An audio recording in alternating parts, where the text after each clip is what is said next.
Datanglah ke rumah sakit untuk berdamai dengan istri Anda. Ternyata pengemudi yang menyebabkan kecelakaan itu adalah cinta pertama pria tersebut. Saya memberitahu pengacara saya dan mantan pacar saya. Mendengar hal tersebut, pria tersebut langsung menyuruhnya untuk tidak panik. Hubungi penyelamatan terlebih dahulu. Saya segera membawa surat pelunasan dan datang ke rumah sakit untuk mencarinya. Dia baru saja mengetahuinya. Itu sebenarnya cinta pertama suamiku. Ia mengaku tidak menaati peraturan lalu lintas. Tragedi akibat menyeberang jalan. Wanita itu tidak menyangka. Gadis licik itu masih melalaikan tanggung jawab saat ini. Jadi dia segera dengan marah berencana memberinya pelajaran. Tanpa diduga, dia dihentikan oleh suaminya yang dilarikan ke rumah sakit. Saat saya bertemu suami saya, wanita itu akhirnya menemukan seseorang untuk diajak bicara. Tak disangka, gadis licik itu, tapi memegang lengan pria itu, menatapnya dengan polos. Dan agar seorang pria dapat meyakinkan cinta pertamanya. Kemudian dia memberitahu istrinya dan dia tahu segalanya. Dan saya juga bertanya kepada dokter ketika saya datang ke sini tadi. Setelah mendengar ini, gadis licik itu, tapi ada ekspresi kecewa. Lalu Charlie berkata dengan marah, "Saya mengetahuinya. Xiaole akan baik-baik saja. Berhentilah bersikap sok di sini. Jika bukan karena kamu, Xiaole juga tidak perlu pergi ke ruang gawat darurat." Pria itu melihat ini. Segera hibur istri Anda agar tidak terlalu bergairah. Sekarang semuanya telah terjadi. Kemudian tenangkan diri dan diskusikan. Mendengar hal itu, wanita tersebut menyetujui lamaran suaminya. Tapi dia tidak pernah bermimpi. Perbincangan yang disebutkan suaminya sebenarnya adalah memintanya menandatangani dokumen penyelesaian. Nona Jiangxin, saya sebagai pengacara Mas Mo Yuling, datang ke sini kali ini. Saya datang untuk menandatangani kontrak dengan Anda. Pemukiman. Apa? Kamu gila? Xiaole ada di ruang operasi sekarang. Hidup atau mati tidak pasti. Tapi kamu datang ke sini, kepada seorang pelaku. Jadilah pengacara pembela. Situasi Xiaole tidak demikian. Xiaole tidak. Apakah semuanya baik-baik saja? Katakan lagi. Yuling adalah teman kita. Anda, mengapa kamu melakukan ini? Kapan? Mantan pacarmu juga menjadi teman kami. Apakah Anda ingin melakukannya untuknya sekarang? Kehidupan dan kematian Lian Xiaole. Apakah kamu tidak peduli? Yuling dan saya tidak bersalah. Jangan cemburu. Datang dan bela dia. Kamu juga bilang kalian berdua tidak bersalah. Saudari Jiangxin, jangan salah paham. Saudara Fei melakukan ini.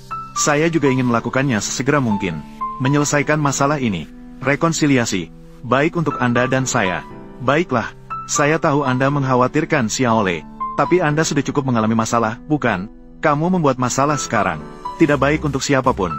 Dan saya sekarang, sebagai pengacara Yuling, dia ada konser lagi bulan depan. Selama ini, Anda tidak dapat mengajukan tuntutan hukum. Anda seharusnya bisa memahaminya, bukan? Keluarga Wu Xiaole, dokter yang merawat memanggil Anda. Saudara Fei, ayo pergi dan lihat juga. Dokter, hidupku terselamatkan. Tetapi, itu tergantung pada pengobatan selanjutnya. Jiangxin, bisakah kamu? Jangan membuat masalah dengan tidak masuk akal. Dokter mengatakannya, Xiaole baik-baik saja. Jika bukan karena wanita ini, bagaimana bisa Xiaole terketuk ke rumah sakit? Saya seorang pengacara. Aku tidak bisa hanya memikirkanmu. Katakan lagi, penilaian hukum di atas penilaian moral. Rekonsiliasi. Saat ini, kami berdua sedang berkomunikasi. Solusi terbaik. Kakak mau. Apakah kamu masih manusia? Wanita ini. Sejauh ini, apakah kamu masih ingin membelanya? Saudari Jiangxin, jangan mempermalukan saudara Fei. Aku juga tidak bermaksud demikian. Diam. Saudari Jiangxin, Yobishi, apakah kamu baik-baik saja? Kamu sangat tidak masuk akal. Surat penyelesaian hari ini. Apakah Anda akan menandatanganinya atau tidak? Anda, jangan pernah memikirkannya. Saya harap Anda tidak menyesalinya. Berjalan. Tidak bagus. Wu Xiaole menderita pendarahan hebat. Lakukan segera. Operasi kedua. Bagus. Xiaole. Xiaole. Saudari. Kamu bangun. Xiaoru. Di mana saya? Anda pingsan karena kegembiraan. Di mana Xiaole? Xiaole, bagaimana kabarnya? Kecil. Katakan dengan cepat. Ada apa dengan Xiaole? Masih tidak bisa menyelamatkannya. Sudah pergi.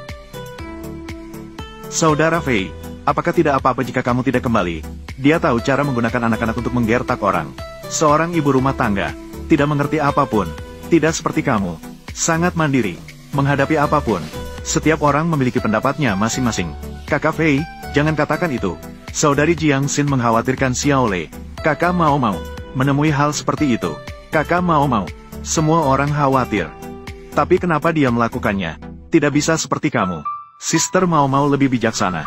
Kamu pasti menyebalkan. Saya bisa memahaminya. Kamu masih sangat perhatian. Tapi Xiaole, tidak ada bahaya sekarang. Jangan khawatir. Saya akan menengahi dulu. Suruh dia menandatangani perjanjian itu. Ini seharusnya tidak menjadi masalah besar. Terima kasih, Saudara Fei. Kamu istirahat dulu. Aku akan pergi dan memanaskan segelas susu untukmu. Kapan penggugat akan tiba? Katanya sudah ada di depan pintu. Masuklah dalam 3 menit. Kemudian tunggu sampai kedua belah pihak. Setelah mencapai kesepakatan. Kali ini kami melakukan mediasi. Sekalipun berhasil. Tapi premisnya adalah tetap harus menghormati arti kedua belah pihak. Anda ingin rekonsiliasi, kanan? Tentu tidak berdamai. Jiang Xin, kenapa kamu berpakaian seperti ini? Saya mengenakan pakaian berkabung. Tidak bisakah kamu melihat apa artinya? Bagaimana mungkin? Kata dokter tidak apa-apa. Saudari Jiang Xin, Anda tidak mau membuatku takut dan memberitahumu omong kosong. Jiang Xin, jangan gunakan hal semacam ini. Cuma bercanda. Menurutmu, aku bercanda denganmu. Jika tidak, saya tidak akan tahu apakah Xiaole meninggal. Kamu sekarang, saya bisa mengerti jika saya merasa tidak enak. Tapi jangan gunakan itu.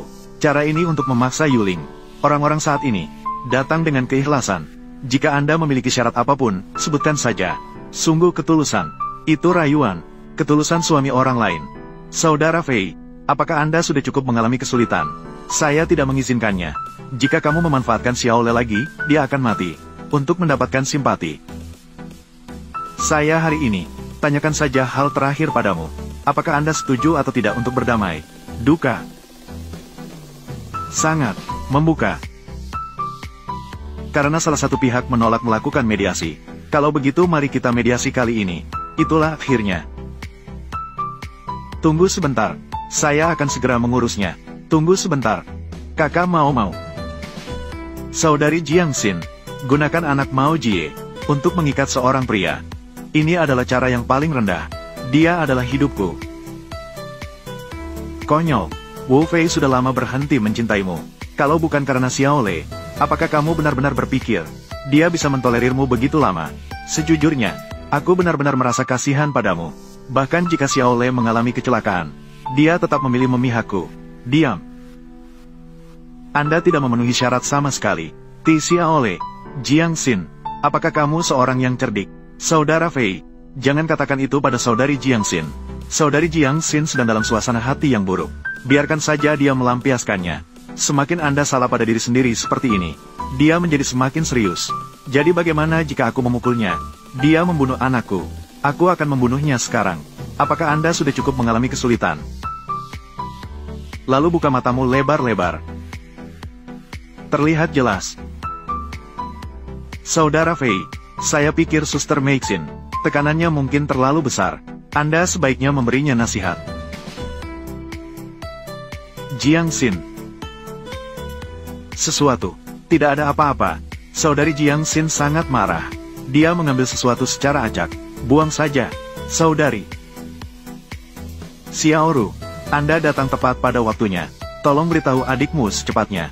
Tanda tangani ini. Jangan tunda renjia.com. Masa depan Ling muda. Saudari Momo, Saudari Wang Meimei.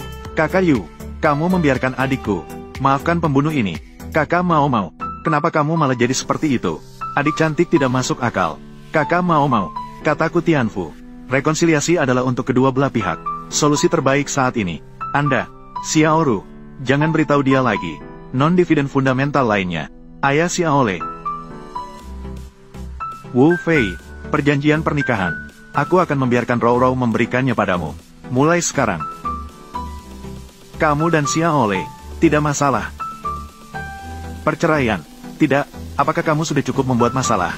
Pernahkah kamu memikirkannya?